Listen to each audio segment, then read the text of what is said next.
How many hearts have you broken with those great big beautiful eyes? Those great big beautiful eyes that tell such beautiful lies.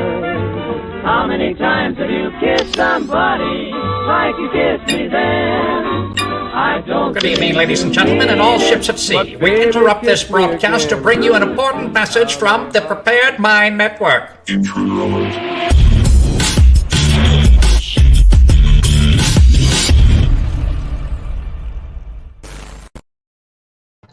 Well, hello everyone, and welcome back to the Prepared Mind channel. Folks, we're going to have a little talk about situational awareness.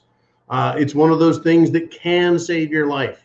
It works on many levels. It works for you, the user, it works on others around you, and it's not just for SHTF, because folks, it could be normal, a situation can occur, and it becomes a very personal SHTF situation. So I want to thank Christine Bihana for bringing the topic to light, saying, hey, you know, she just took some classes. And so she sent me some of the information on the classes, and it's something that I would recommend. This is not a situational awareness classroom where I exhaustively go over the details and the how-tos and the what-fors and the whys. This is just a general discussion, but I believe that you learning how to become more situationally aware, it is going to have benefit long-term, folks, long-term. I can describe some situations I've been in. I can tell you how I handled it. I can tell you what others have taught me, and it's pretty important. It's important stuff. It can save your life. Moreover, it can keep you from getting into trouble where you are very far behind the 8 ball. Now, an example of it is, one was a E7 sergeant in the Army I met, and everywhere we went, we were spent time together for about 7 days in North Carolina. This is several years ago, but long after I was an active duty Marine. And he started laughing. I said, what are you laughing about? He says, you're doing the same thing I do, John. I go, what's that? He says, everywhere I go, I'm always scanning, looking, scanning, you know, being aware. And it's just something we're trained to do, something you pick up, something you learn. And he says, you're very aware of your surroundings, who's coming in and out, what your routes are. I said, yeah. I said, I noticed the same thing about you. I just thought everyone does it. And the answer is no, they don't. Another example is someone who noted my situational awareness was a law enforcement officer who was doing concealed weapons training in California. And he said, you know, he was just talking. There's a lot. They want you to do 8 hours there, folks. And, you know, how do you talk about what they have in the material for 8 hours? So he talked about other things. He says, I look around the room and I notice as a law enforcement officer, the way everyone is acting and behaving. He said, some of you are oblivious. Some of you are paying attention. Some of you are very aware of your surroundings. And he looked at me and he pointed and says, I can't help but notice you. You make eye contact. You're looking around the room. And he says, you stand out, John. And I said, probably, yeah, for a lot of reasons. But he said, yeah, situational awareness. And this, of course, does have some application, but as a law enforcement officer, they're always trying to be aware, right? That's their job. But let's talk about you and what you need to do, right? We need to identify danger.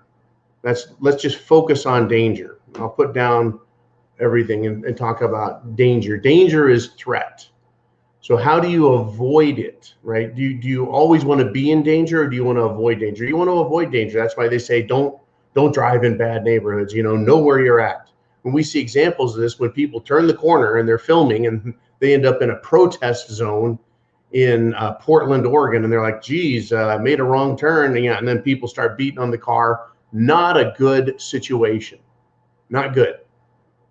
But people put themselves in those situations all the time because they're not aware of where they're driving, and they think the world is a safe place, and it's not anymore. Those days are over. You can become a victim very quick.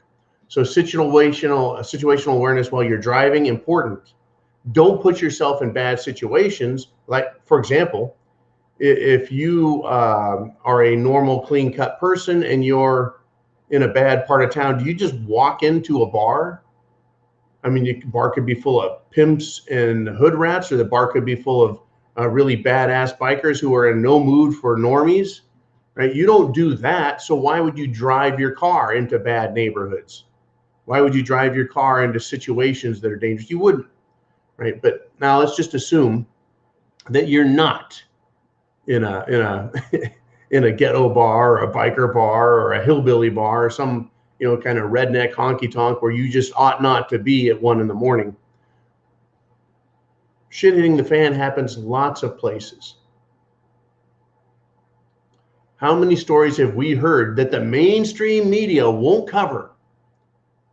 How many stories have you heard where a couple is sitting down, they're in a restaurant, they're in a coffee shop, they're in a regular store, and someone comes in and starts robbing a convenience store. They want to rob it, right? They pull a gun and it's going to be an attempted mass shooting.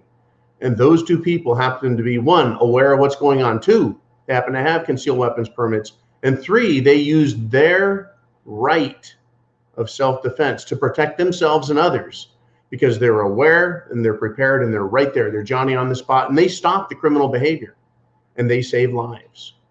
It happens a lot, folks, a lot, because people are becoming aware, more aware on a regular basis. So how do we want to talk about this? Again, this is not a class. This is not exhaustive. This is just touching on some finer points. You need to be aware. Now, when I walk into a room, I do all of this naturally. In fact, I now ask, and have been asking for a couple of weeks, asking others around me, do you guys see what I'm doing? And then they go, no, what are you doing? Can't explain it. But they don't even understand what I'm doing. When I walk into a place, I'm assessing the neighborhood I'm in, the outside of the building, what type of customers this place has. Right? Is this a shop? Is this a high-end store? Is this a Dollar Tree? Whatever the fuck it is. Is it a food store? Is it a merchandise store? What neighborhood am I in? So when I walk up, are there people outside that don't fit in? In other words, right, you want to be looking for people who don't fit in. They don't belong here. It's not so you can be prejudicial and judge them and put them down. It's not about that. It's about noting them as different. See, things that are different stand out. At 6'6", 270 pounds, I tend to stand out, right? I just do. And that's okay, right? So others notice me and but anyone else who's in a store, outside, in the parking lot, folks, parking lot, next to the store, inside the store or business, I note those that are different. I also note the number of exits. I look around and note, are there security cameras? If there are security cameras, people tend to not want to cause problems in those stores.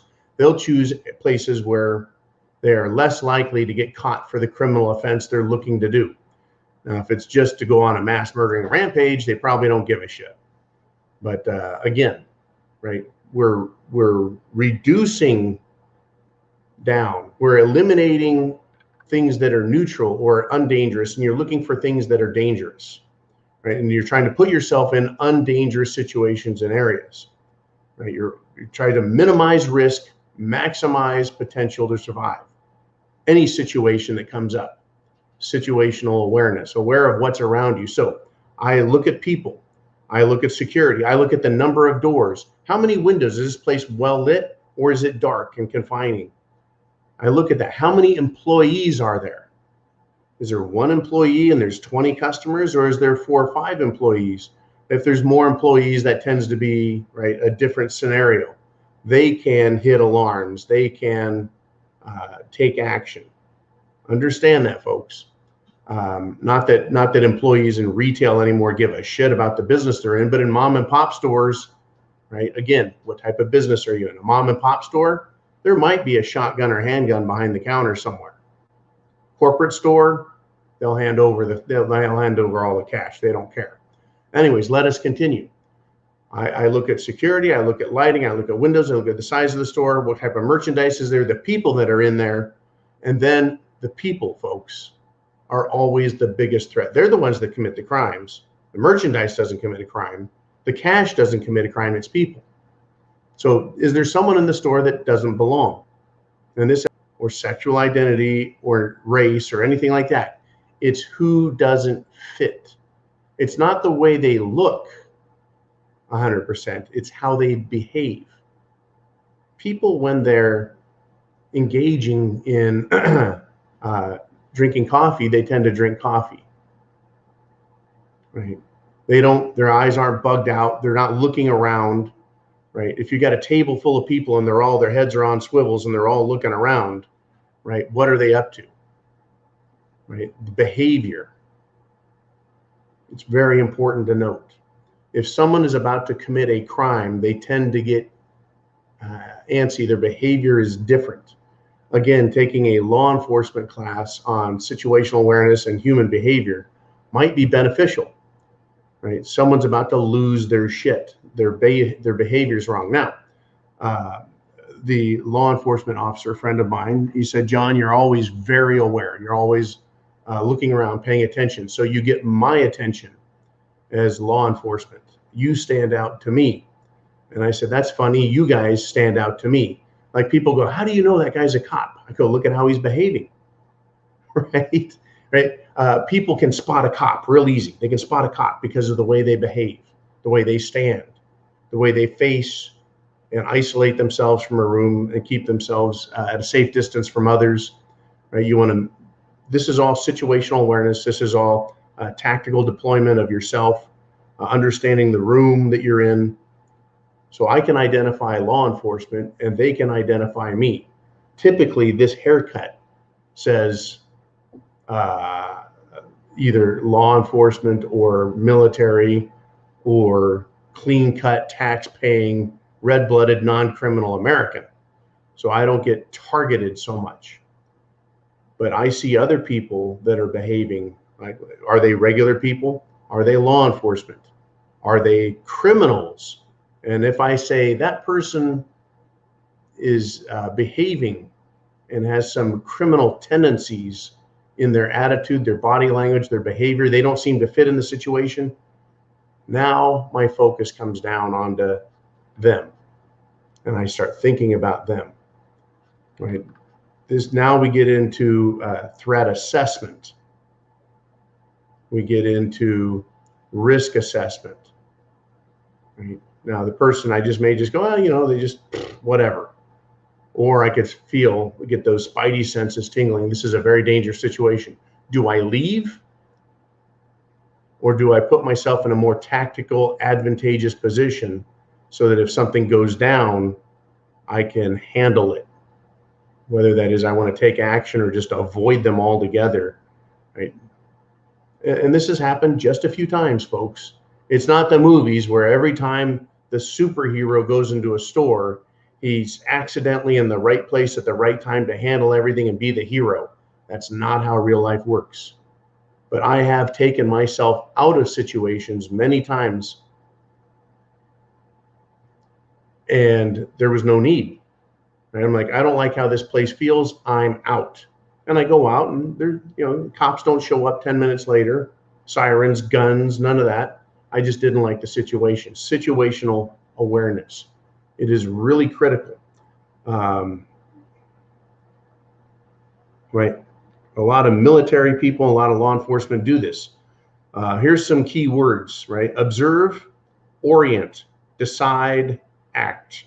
These are some of the bullet points in the presentation that was sent to me.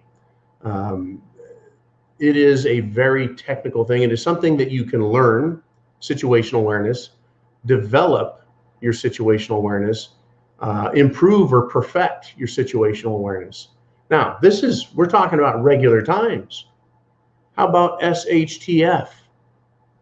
We've talked a number of times about you have secured your community, your street, and your neighborhood.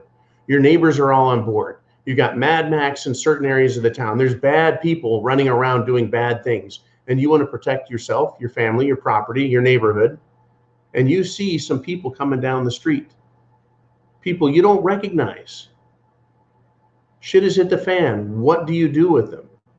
Right? So you have to observe them. You have to make determinations about who they are and what they're up to. Somehow you have to act or address the situation, right? Or not, right? And then again, it comes to experience. Is this day 1? Is this day 5? Have people come down the street and caused horrifying problems? Why do we have so many people live? Holy shit, did I do this live? This is supposed to be recorded, and whoops-a-daisy. Jolene's not going to be happy with me. Sorry, Jolene. Okay, well, surprise, everybody, surprise. I saw the number up there and didn't think anything of it because I'm so used to doing live broadcasts. Anyways, you got people coming down the street. You've got some history, some experience with this. What do you do with them? What do you do with them? Right? Decisions, decisions, decisions. Situational awareness. Are you prepared? Right? I say chance favors the prepared mind. And then I say food, water, shelter, clothing, medicine, right? Well, chance favors the prepared mind in public. Every day, everywhere you go. Right?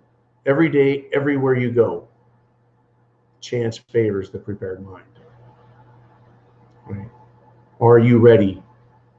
The situation, where you're at, your vehicle, self-defense.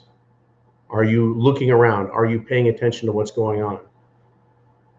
People are the biggest threat. How are they behaving? How do you get out of that situation? What are your defensive positions? Where should you stand? Where should you run? Where's your fallback? Where's your exit? Do you have others with you that you need to care for and tell them to get down, get away, etc.? Right? It's a very, shall we say, complex training. And I have just barely touched on some of the information, but just as a normal human being, just as a prepper, start thinking in terms of awareness. Don't be oblivious. I mean, sure, you're going to go to a store, you got to buy some food or some socks or some shit, right? Do some Christmas shopping, right? You've got to go out and do some stuff.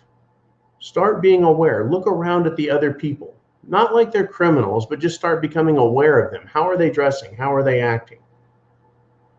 Right now, one of the most notable things you have right now when you go out in public is anyone wearing a mask.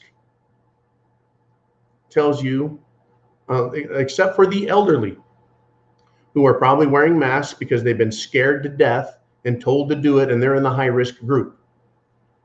Right? But younger people, age 60 and below, wearing a mask, what does that tell you about them? More than likely, they're Democrats. More than likely, right? Situational awareness. Making a judgment about them, not a personal judgment, not making fun of them. Well, you could do that if you want, but it tells you who they are, their politics. Who are the politically dangerous ones in America? Well, the Democrats. They want to force you to wear a mask. They want you to force you to get the Jim Jones juice. They want to call the police on you. If they could, folks, if there's a lockdown or a mandate or some other shit, they want to do all those things to you. They want to tell other people what to do. They're not on the side of liberty and freedom. So being situationally aware of them, you know, is there one or two in the store? Is the store half and half? Is the store mostly Democrats because they're wearing masks? Or is this the city you're in, right? But the masks tell you a lot. There's a lot to be aware of, folks, and to start making determinations about your safety, the safety of others. Get in practice now. Shit is hit the fan. It's not Mad Max, though. But when it becomes so, you're going to want to be ready. Folks, chance favors the prepared mind is yours. Get some situational awareness training. I'm sure there are many online situational awareness courses that you can look at for free. I'm sure there are many videos where they get into a lot more detail, but it is not a 20-minute course. It's not a 1-hour course. Learning how to be aware of the environment you're in and to do character analysis of those around you takes time to learn, time to develop, lots of practice. I would recommend you start doing that now. Godspeed to all, Semper Fi, and I hope you enjoyed the surprise video.